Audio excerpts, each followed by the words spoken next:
प्रकाशित वाक्य 20:1 से 15 तक। फिर मैंने एक स्वर्गदूत को स्वर्ग से उतरते देखा, जिसके हाथ में अथाह कुंड की कुंजी और एक बड़ी जंजीर थी। और उसने उस अजगर अर्थात पुराने सांप को, जो इब्लीस और शैतान है, पकड़ के 1000 वर्ष के लिए बांध दिया और उसे अथाह कुंड में डालकर बंद कर दिया और उस पर मुहर कर दी कि वह 1000 वर्ष के पूरे होने तक जाते जाते के लोगों को फिर न भरमाए। इसके बाद अवश्य है कि थोड़ी देर के लिए फिर खोला जाए।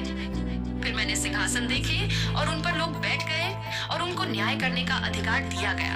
और उनकी आत्माओं को भी देखा, जिनके सिर यीशु की गवाही देने और परमेश्वर के वचन के कारण काटे गए थे, और जिन्होंने न उस पशु की और न उसकी मूरत की पूजा की थी और न उसकी छाप अपने माथे और हाथों पर ली थी। वे जीवित होकर मसीह के साथ 1000 वर्ष तक राज्य करते रहे।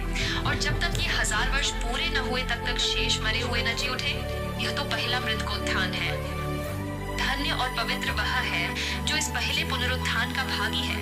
ऐसों पर दूसरी मृत्यु का कुछ भी अधिकार नहीं, पर वे परमेश्वर और मसीह के याजक होंगे और उसके साथ 1000 वर्ष तक राज्य करेंगे। और जब 1000 वर्ष पूरे हो चुकेंगे तो शैतान कैद से छोड़ दिया जाएगा।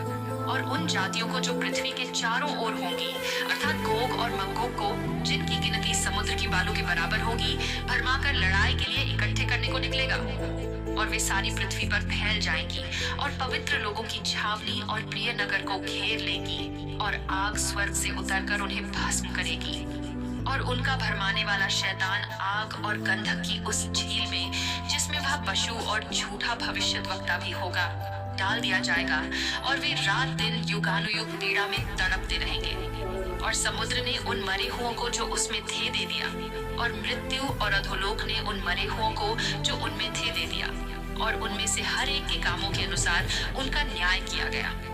और मृत्यु और अधोलोक भी आग की झील में डाले गए। यह आग की झील तो दूसरी मृत्यु है। और जिस किसी का नाम जीवन की पुस्तक में लिखा हुआ न मिला, वह आग की झील में डाला गया।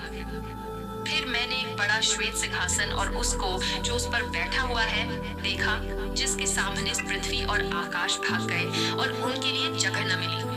फिर मैंने छोटे बड़े सब मरे हुओं को सिंहासन के सामने खड़े हुए देखा, और पुस्तकें खोली गई। और फिर एक और पुस्तक खोली गई, और फिर एक और पुस्तक खोली गई, अर्थात जीवन की पुस्तक। और जैसे उन पुस्तकों में लिखा हुआ था, उनके कामों के अनुसार मरे हुओं का न्याय किया गया। इस वचन के द्वारा परमेश्वर आपको आशीष दे। आमीन।